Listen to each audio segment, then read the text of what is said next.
Merhaba arkadaşlar, kanalımıza hoş geldiniz. Tamir Evi Recep Usta kanalından herkese merhabalar. Plakaya odaklanalım baba. 44 plaka. Aracımız Malatya'dan gelip Malatya'ya gidecek arkadaşlar. Abimiz bizleri tercih ettiği için teşekkür ediyoruz. Malatya'ya gidecek abimiz. Kayısı Festivali'ne yetişmek için oradan da bizlere kayısı ve kiraz getireceğini söyledi. Teşekkür ediyoruz. Ve aracımızı Malatya'ya götürmeden önce aracımızın tabii ki işlemleri var. Şimdi burada yanlış işlemlerden biraz bahsetmek istiyorum. EasyTronic'lerde baskı balatayı, manuel şanzıman gibi değiştiren ustalarımız var.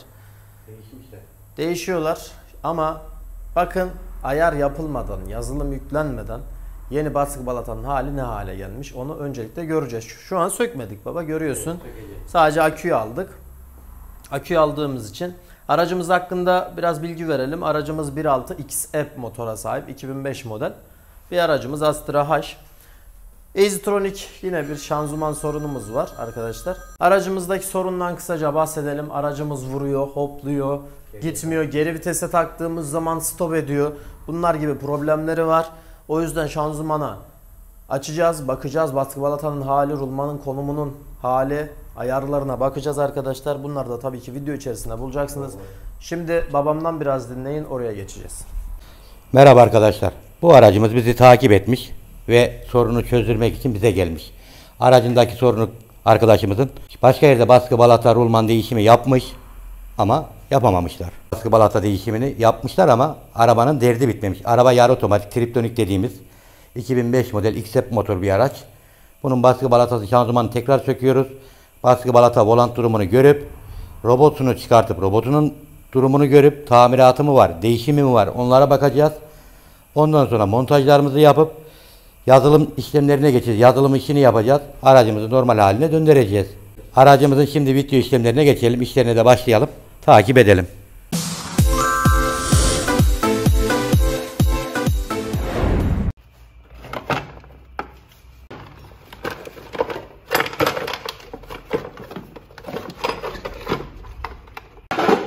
Şanzımanın hiç buraların hiç açıldığını zannetmiyorum. Evet baba, bir hata yakaladın. Bu nasıl değişmiş? Baskı balata değişmiş diye müşterimiz geldi. Bakalım. Devam et baba, kapağı aç. Kapağı zaten eldeyse bu izler böyle tozlar gider. Bura böyle temizlenir. Çamur gibi depreş rulmanının yağısı. Bu değişmiş mi? Evet. Sizlere bırakıyorum. Yani yorumu izleyicilere neyine bırakacaksak baba. Çamur olmuş. Ha, burada işimiz bitti bizim. İçeriden ne yaptık baba? Direksiyon milimizi söktük, onu hatırlatalım. Bizim için gel. Şanzıman üst vidasının ikisi de yok, etraf vidasının. Vallahi tam göremiyorum ki. Kendi telefonu da göreceksin oraya. Şurada nasıl? Görünüyor mu hala? Görünmüyor. Gördün mü? O delik değil mi civata deliği? Yok, görünmüyor lan. Ama iki Ben civata. göstereceğim ben. İki tane civata deliğimizin yerleri boş. Değil. Gel, diğeri burada görünüyor. Evet, dur şunu netleyeyim ben. Nereye? Şura. Değil mi? Şurası. Evet. Tam orası, şurası. Tamam. Aracın sadece aküsünü söktük baba. Rulman hidroliği değişmemiş. Çamur gibi. 2 tane civatası da yok. Daha başlamadan önce 2 tane hatayla karşılaştık. Bijonlar da sökülmüyor baba. Nasıl sıktılarsa arkadaşlar paslarıyla duruyor. Olabilir, normal ama içi... Baba daha önce söküldüğünü iddia ediyordu müşterimiz. Yani yaptırmış daha doğrusu. Böyle bir iş yapılmaz. Rotli çıkacak bu araba. Yolda çıksa ne olur mesela bu?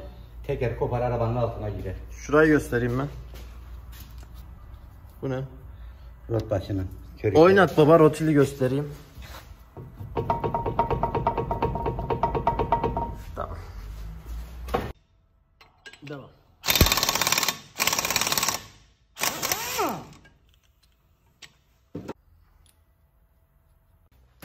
Rot başını attırdık.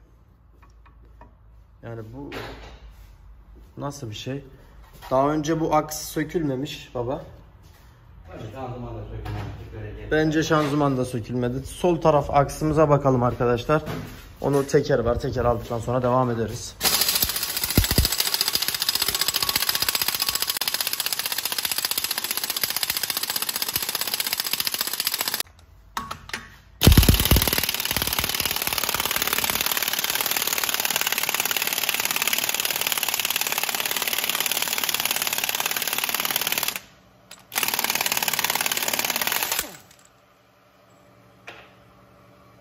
diyorsunuz arkadaşlar? Sizce sökülmüş mü bu arkadaşlar? Yorumu size bırakıyorum. Sol taraf.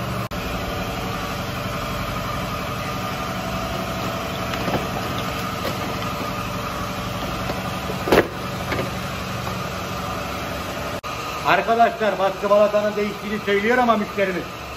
Bak burada hiçbir civata sökülmemiş. Akış hiç sökülmüşe benziyor mu? Anahtar değmemiş somunun kafasına. Aynen öyle, paslanmış.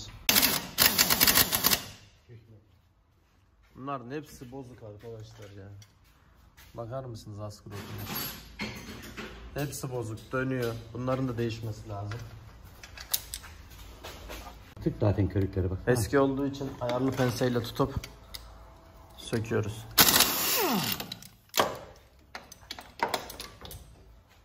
Bak, öncelikle şuna gelir misin baba? Sana bir şey sormak istiyorum. Bu travesin civatası doğru mu? Evet. Şanzıman sökülse travesi almaları gerekiyor. Mecbur. Bu civata sence sökülmüş mü?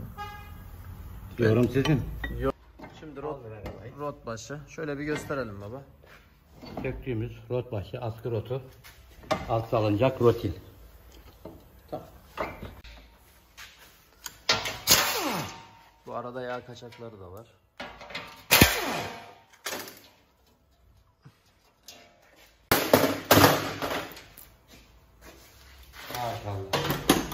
Oo. Yeni sökülmüş farklı var. Bayağı iyi. Baba bu ne ya? Harbiden bu ne ya? Abi siz buna dokunmadınız mı? Ne yaptınız? Civatalar çamuruyla duruyor. Şanzıman sökmeyi boş ver. Çevre civataları. Şanzımanın yanından geçiyor. Çevre civatası sökülmemiş. Anahtar bile değmemiş. Bunu nasıl yiyebiliyorsunuz? Ben anlam veremiyorum. Ama karter mi bu? Nereden kaçırıyor? He. Çeşme gibi. Kartel ve ön kapak. Çeşmeden farkı yok. Çeşme gibi yağ kaçırmış. Şöyle detaylı çekelim.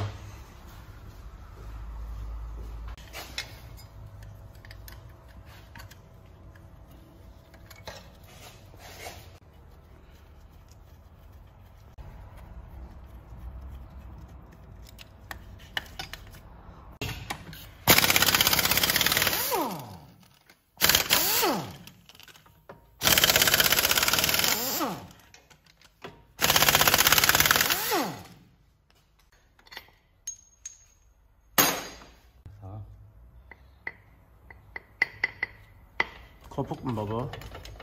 Yorum senin. O zaman bu arabada pek fazla yorum yapmayalım. İşinize bakalım. İşimize bakalım. Çünkü bayağı bir eksiği var Keşke adam aracımızın. gitmese de bekleseydi biraz sökene kadar. Aynen öyle.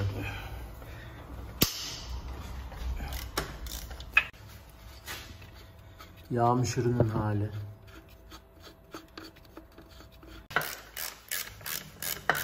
Sınavdaki bu üstteki civataya sökülmüş mü? Çok sade.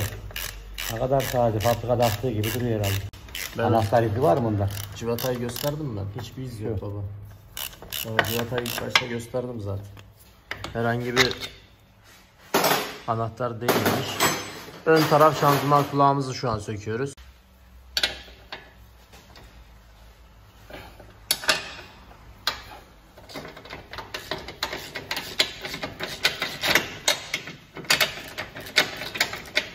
Bir de bir şey soracağım baba. Benim dikkatimi çekti. Egzoz nasıl bir egzoz? Egzozcular yapmış güzelce. Buradan gelmiş böyle bu. Düz gelmiyor muydu? Yani bu buradan başlayıp. Tabii. Bir dakika. Burada geliyor. Burada egzoz dönmeye çalışıyor. Araç boğulur. O normalde direkt çıkmıyor mu? Şu düz normalde arkadaşlar. Zaten eğimi kendileri vermiş de niye vermiş? Baba ben onu Aplikasyon anlamadım. bak şurası orijinal. Bu şöyle kendi gider. S tarzında. Bu tam L olmuş. Alıyor. Şurası buraya birleşik düşünün yani. De niye sola çekmişler, sağ tarafa çekmişler ben onu anlamadım. Karteli ortalamak için. Evet. Babam sökmedi, biri kırık içinde. Aha burada.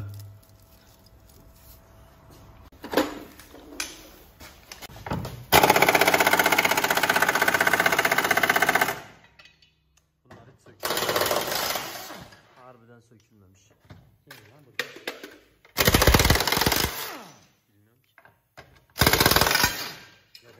borusunu koruma yapmışlar. Vay, yeniden mühendislik harikası yapmışlar yani.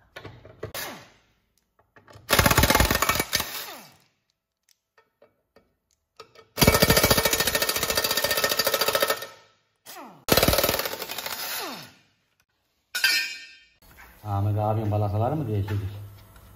Evet. Yanmış ya bunlar.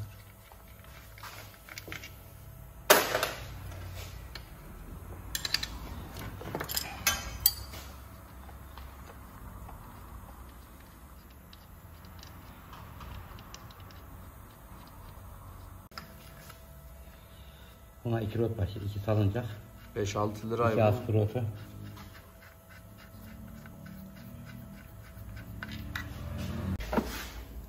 Dayılar oynamış, onun somunu döner herhalde.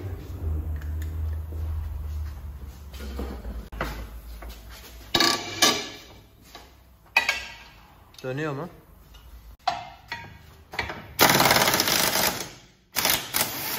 Tamam, gevşet.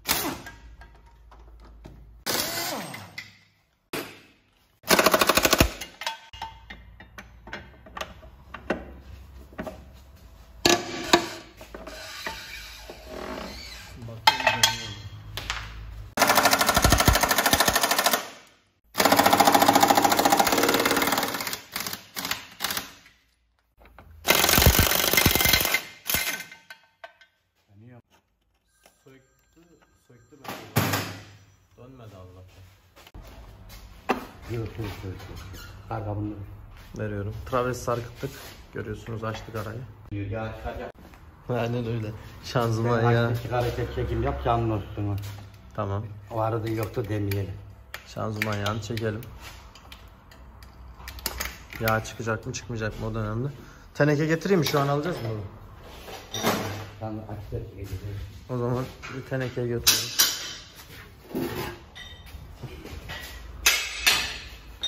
Tenekeyi koyduk. Akısı çıkaracağız. Şanzıman yağı akacak mı merakla bekliyoruz arkadaşlar. Bu araba şanzıman bir takıldı deniyor. Çek abi buraya, lamba elin al, yağma yok bu arabada. Getir geç buraya, benim buraya gel, ben akış alacağım. Nerede ya? Ya yok mu? Var da ben mi içtim? Demirelli hesabı. İstanbul'un suyu var da ben mi içtim diyor adam. Şanzıman yağı var da ben mi boşalttım?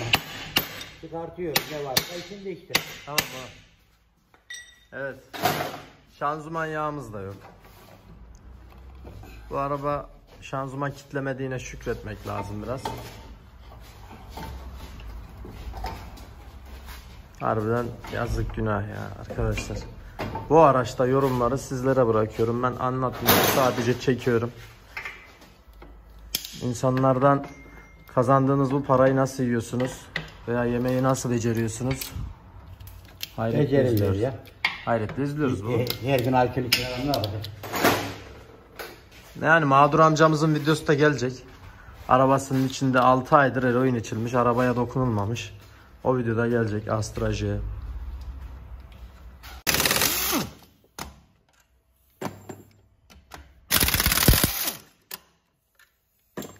Bu sol taraf motor kulağı baba. Evet. Şanzıman bağlanıyor bu arada. Şanzıman kulağı da diyebiliriz ama motor şase tarafında. Kaldır bakayım arabayı. Arkadaşlar son kez çevre civatalarını söküyoruz. Tabii. Burayı pek fazla uzatmıyorum. Sökülmeyen civataları. Üsttekilerde hiç yok tabii ki. Tabii 2 tane de yoktu. Burayı fazla uzatmıyorum civata söktüğümüzü. Şanzıman indiği zaman bakalım. Merakla bekliyoruz. Sizin beklediğiniz gibi baskı balata değişmiş mi, değişmemiş mi, rulman ne halde göreceğiz. Babam orada baskı balatayı sökerken üstünden çıkan rulman bu şekilde. Değişmemiş arkadaşlar. Görüyorsunuz. Baskıyı çıkardın baba. Evet. Değişmiş mi bakın. Bakalım. Yani değişmemiş.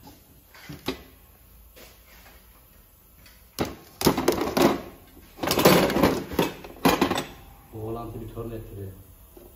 Torna mı? Bambur.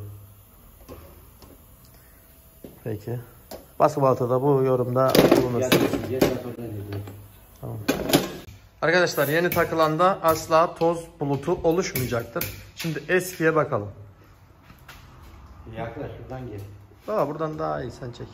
Bas. Tamam. Üstünü batırma. Arttı çünkü. Maalesef gördüğünüz balatanın tozları. Burayı pek fazla uzatmıyorum yine arkadaşlar.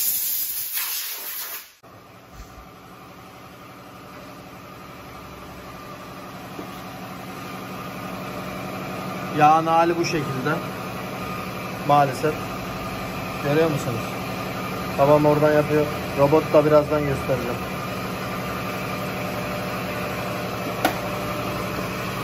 Dizelin robotu tüplüdür arkadaşlar. Ancak benzinli Astra'ların görmüş olduğunuz dişli sistemi sargı sistemidir. Bu da şanzıman beynimiz.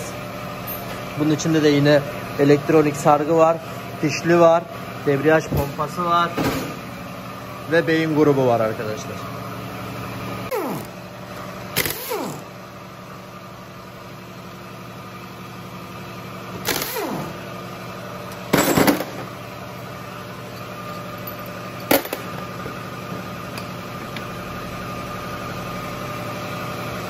Aracımızı vitese geçiren parça bu mu robot? Evet. Beyinden aldığı komutu, vitesleri seçmesi burada. İçini çek. Çek. Astra araçlarda biliyorsun kronik takım rulman sorunu var. Evet. Genelde uğultu yapıyor baba. Ama bunda bir problem olmadığı için içini açmayacağız. Boşa masraf yapmaya gerek yok arkadaşlar. Robotumuz burada görmüş olduğunuz gibi, robotu da birazdan sökmüş olduk. Bunun arızasını gidereceğiz ve devam edeceğiz. Arkadaşlar volantımızdan bahsetmişti babam, torna olacak diye, ben de göstermek istedim. Kambur olmuş. Bunu yarın gün içerisinde tornacıda Tornacıya bastıralım, yoksa geri alacağız, yoksa çıkmamayacağız. İnşallah kurtarırız babam sorumuzu.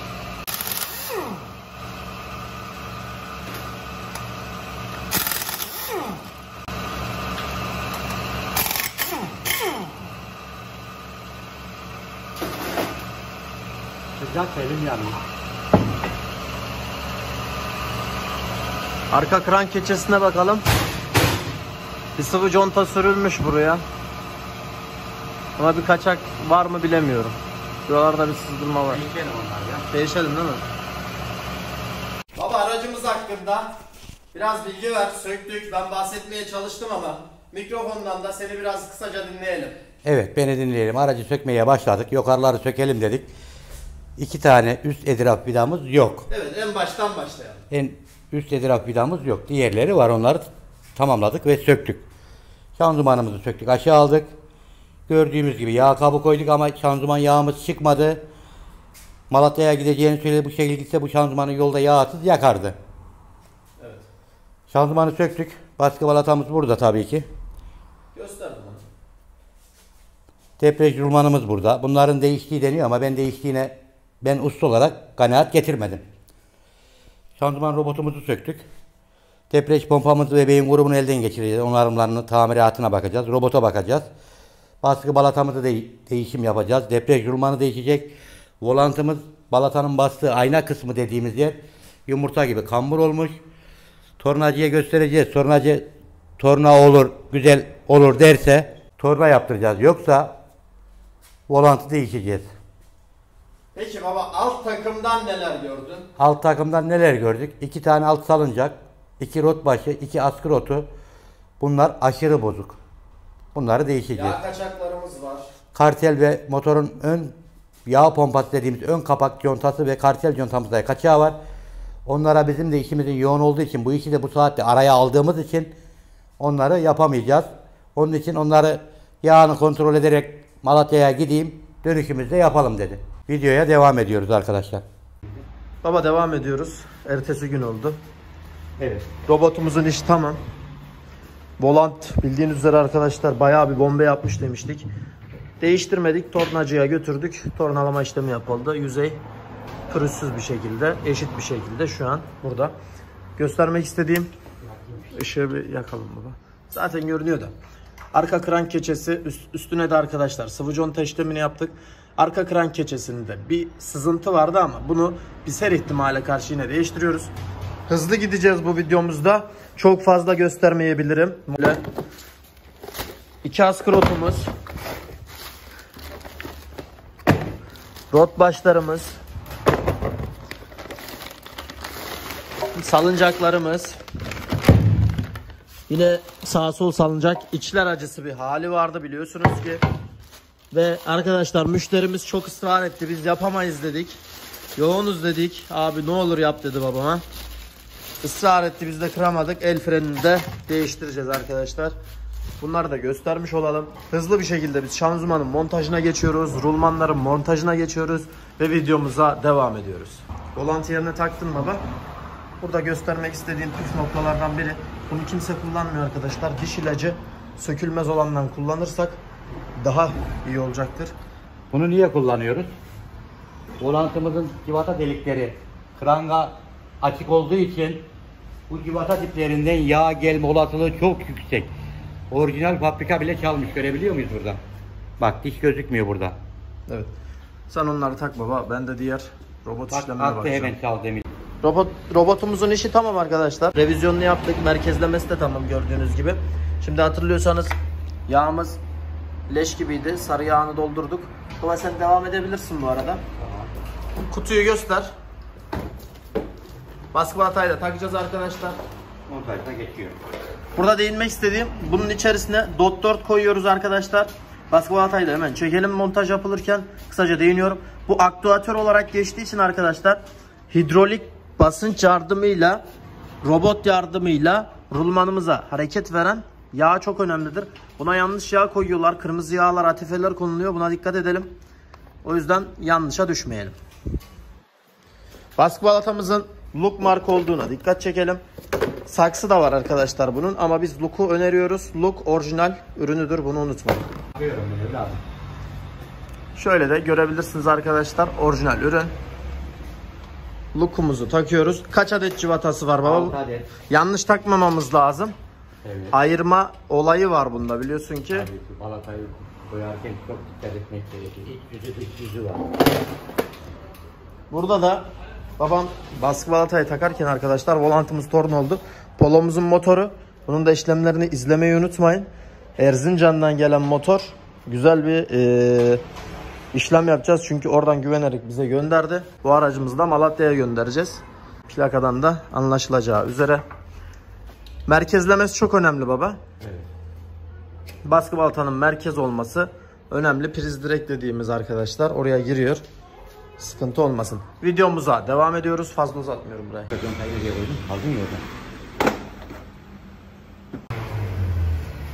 Robotun merkezlemesini yaptığını söylemiştik arkadaşlar. Merkezini yaptık.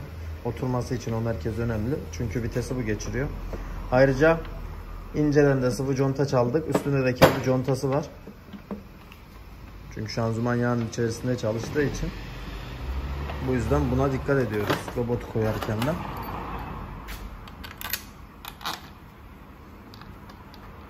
Kaç civatası var bu? 4 adet torsluk vidamız var. Torsumuz buralardaydı zannederim. Tabancanın düşük seviyesiyle sıkıyoruz. 4 civata.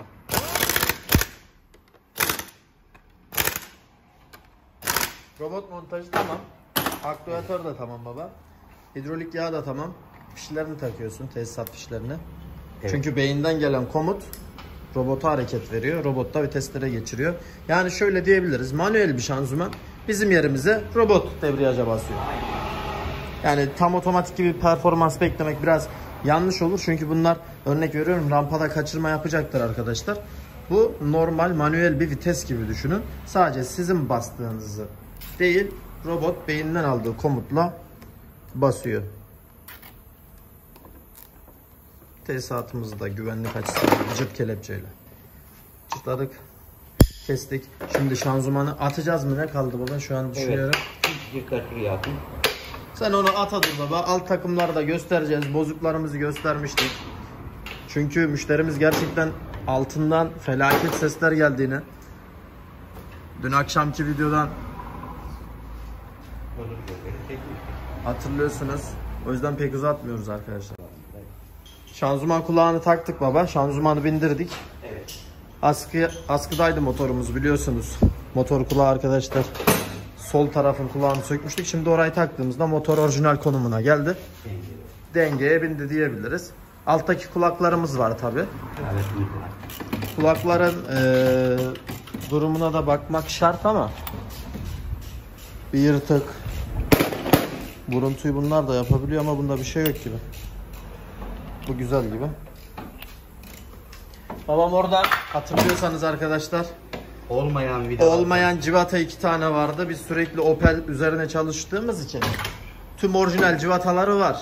İkisini de takıyoruz. Biz müşterimiz en azından o kadar bize güvenip getirdiği için ve daha önce yaptırdığı için o civataları almışlar. Biz de yerine kendimizden civata takıyoruz. Onun bilgisini vereyim. 2 adet orijinal Torx'luk civata. Burada ona benzer var mı baba? Şu Evet. tarz bir civata. Evet. Bu tarz bir civata 2 tane kendimizden taktık. Şanzıman yağ tapasının yeri. Tapayı söktük. Tapamızın hali bu. Üstündeki tortuları görebiliyor musunuz arkadaşlar? Dişliler artık yorulmuş baba bundan. Evet.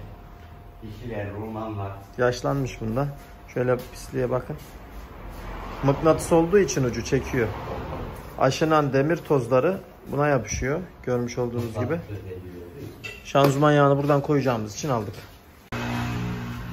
Traves montajı tamam. Şöyle gösterelim. Travesi yerine oturttuk arkadaşlar. Aynı şekilde buradaki civataları, bağlantı civataları. Aynı şekilde de buradaki civatasını oturttuk yerine. Böyle görüyorsunuz. En son işleminde de altını benzinle komple yıkayacağız. Şu an oturttuk, onu göstermek adına çektim. Evet baba, seni dinleyelim alt takımlara. Merhaba arkadaşlar. Aracımızın bozuk halini çekmiştik. Ve malzemeleri aldık geldik. Bozuklardan bahsedelim.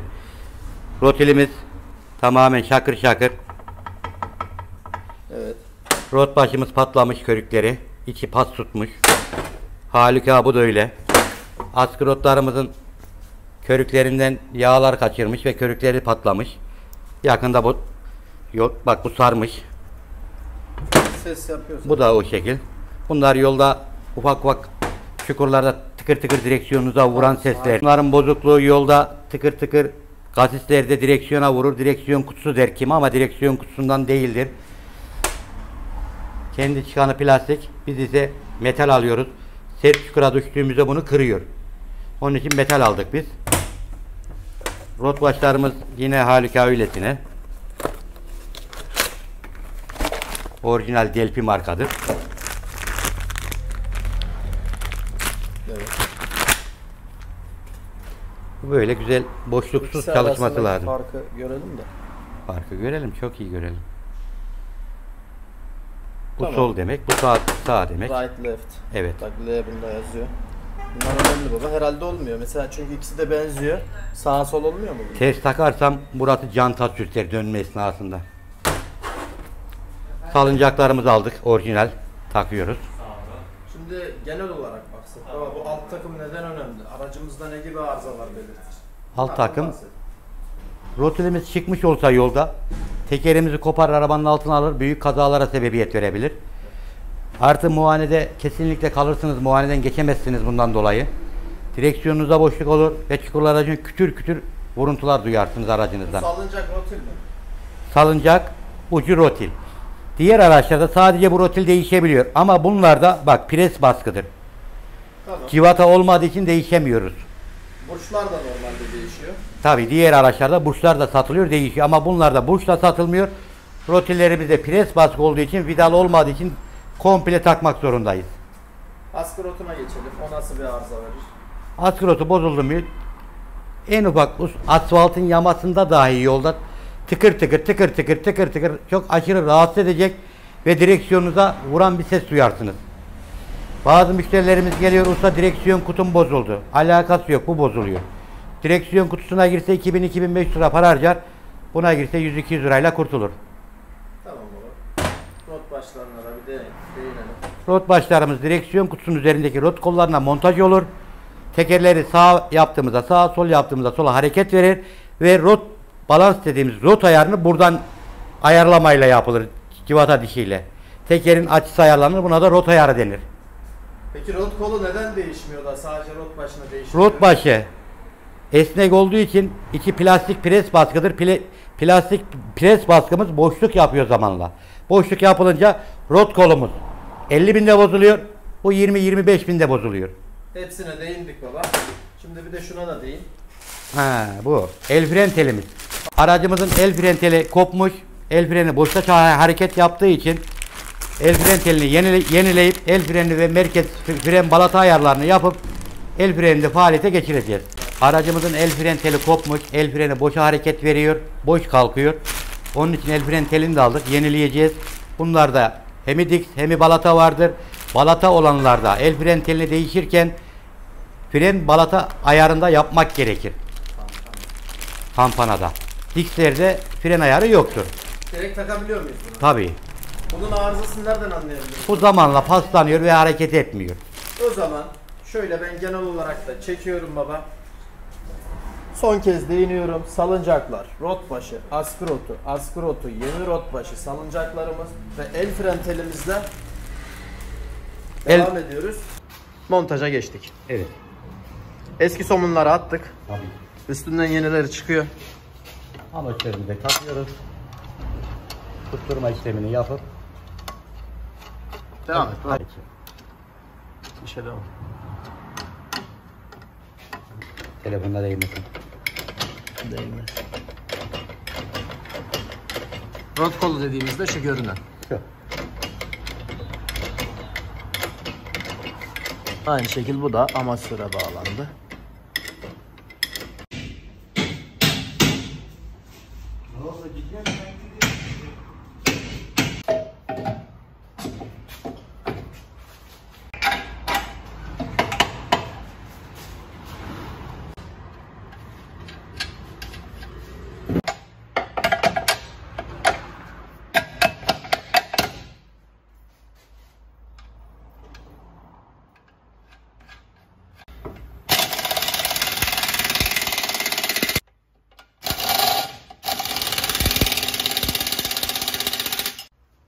Sıra geldi rotilimize.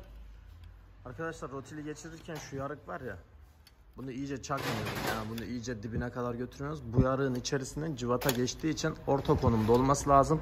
Bu yarığı bu deliğin içerisinde gördüğümüzden emin olduktan sonra cıvatayı koyuyoruz, yoksa cıvata geçmez. Rot başı sağ. Peki baba, sana şunu sorayım, rot ayarı gerekir mi? Tabii ki. Söküldüğü yani rot ayarı kesinlikle gerekir. Tabii önce aksi itmemiz lazım. Geçen gün rulman değiştirmiştik baba. O dizelleri de olur evladım. Bunda yok değil mi? Ona da değinelim. Tüm açısı olduğu için komple. Bunun ortada cıvata yok. Orta kısımda kartel bağlantı ayağı olmadığı için orada rulman olur. Bunlarda o olayımız yok. Geliyor mu bak.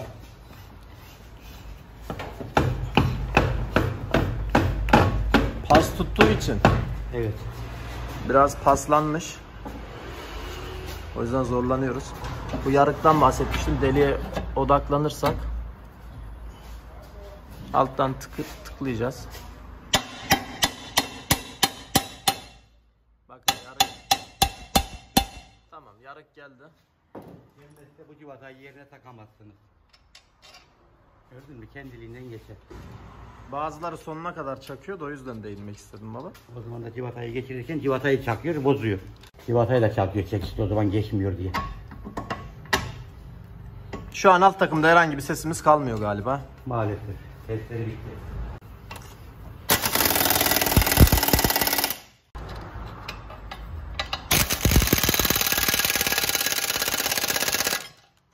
Alt takımda arkadaşlar seslerimiz bitecektir. Tabii ki disklerimiz de kötü durumda ama daha sonra müşterimiz değiştirmek isterse bilemiyoruz.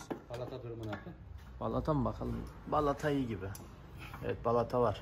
Ama diskler kötü. Frene bastığımızda titreme yapar arkadaşlar. Disk aynası bitmiş.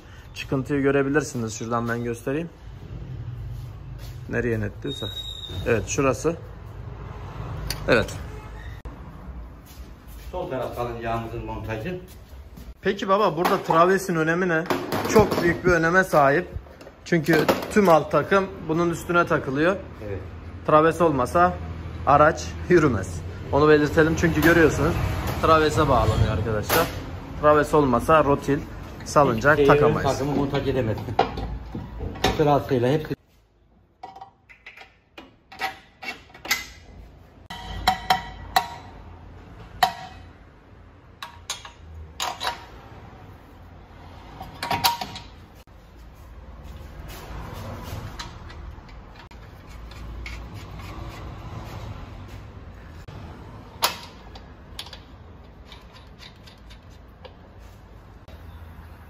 Sıra bu rotilde. Alttan yavaş yavaş.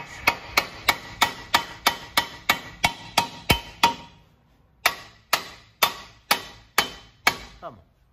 Yarık geldi, cıvata geçecektir.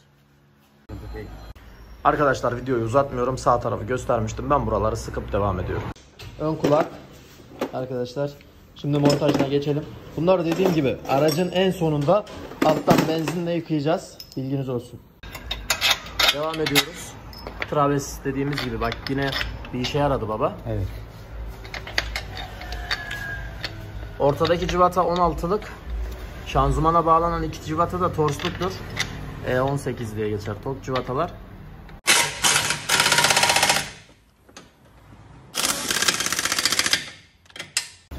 ...16.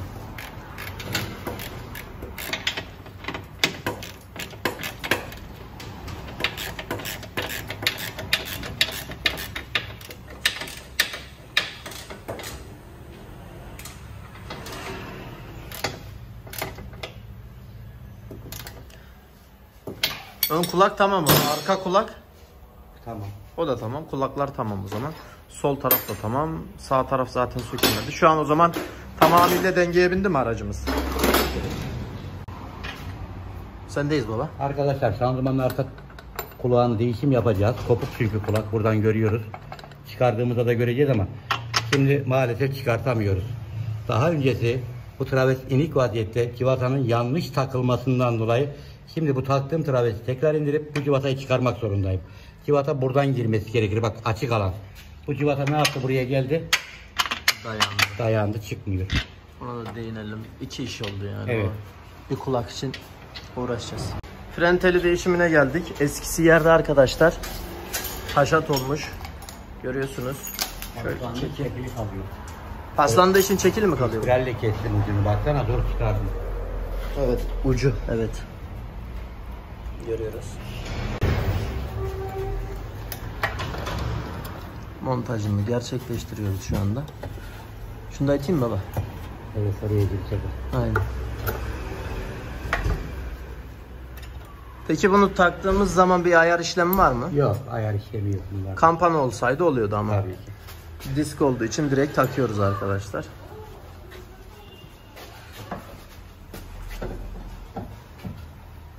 Merkez çalışıyor demiştin baba.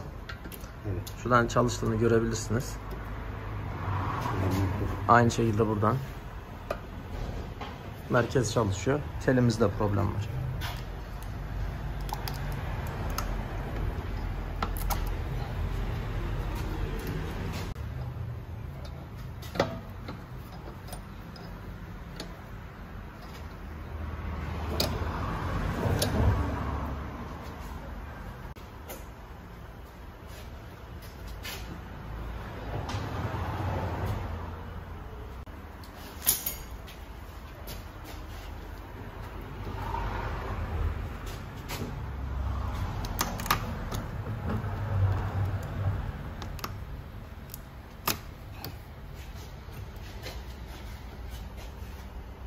Niye kısa kaldı?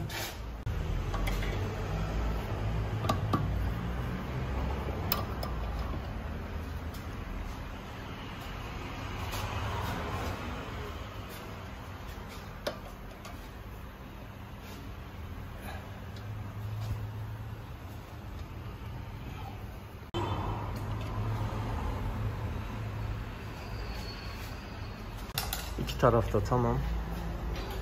Bilyalar oturmasına dikkat ediyoruz.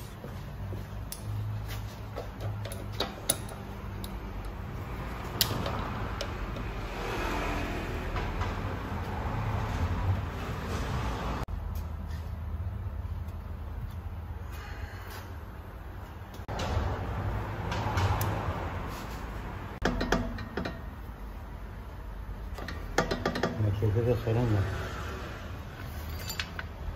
Eski kırılan döküldü. Hiçbir halde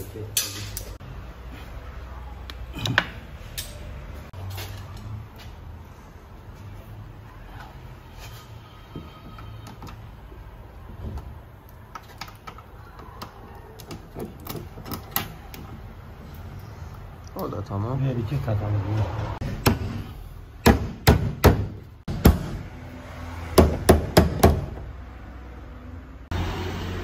Eski. Yeni.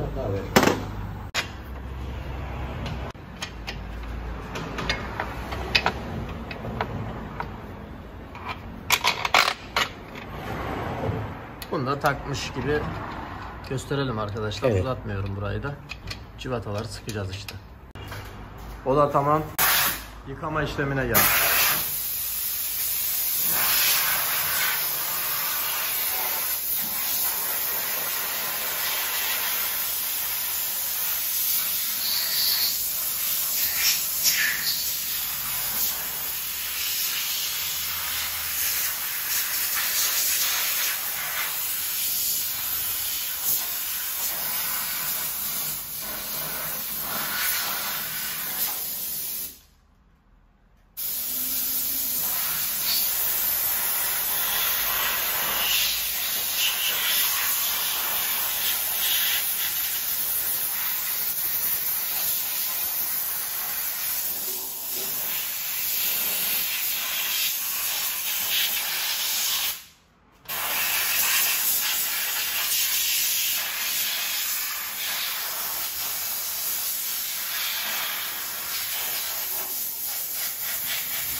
Arkadaşlar bu bölümü de çok fazla uzatmıyorum. Temizliğini de az çok gördünüz.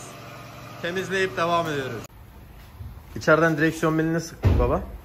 Şu an bilgisayarla havasını alacağız. Orayı gösterelim. Aracın içerisine geçtik. Önemli olan zaten bura, herkes baskı balatayı değiştirebilir arkadaşlar. Ancak şuna değineyim. Bilgisayar yazılımsal işlemlerini şimdi yapacağız. Rulmanın havasını alacağız. Kalibrasyon, adaptasyon ve parametre yükleme işlemleri var. Onu da yapıp aracımızı çalıştıracağız. Ve artık vuruntu, buna benzer silkeleme, kalkışlarda problemler kalkacak. Zaten hatırlıyorsanız eğer şanzıman kulağının biri bozuktu, şanzımansal. O da vuruntuyu ikiye katlıyordu. Bundan kaynaklı bu işlemleri yapıp hemen ben geçiyorum aracımızın havasını almaya, dediğim biraz önceki işlemlere. Şuradan çekeyim baba.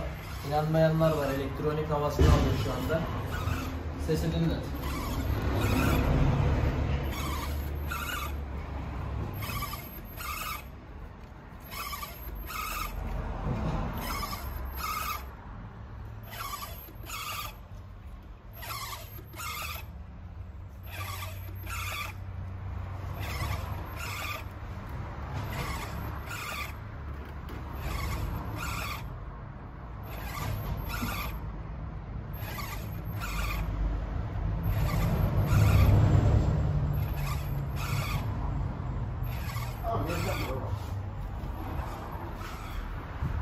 Gördüğünüz gibi hava alma işlemi devam ediyor.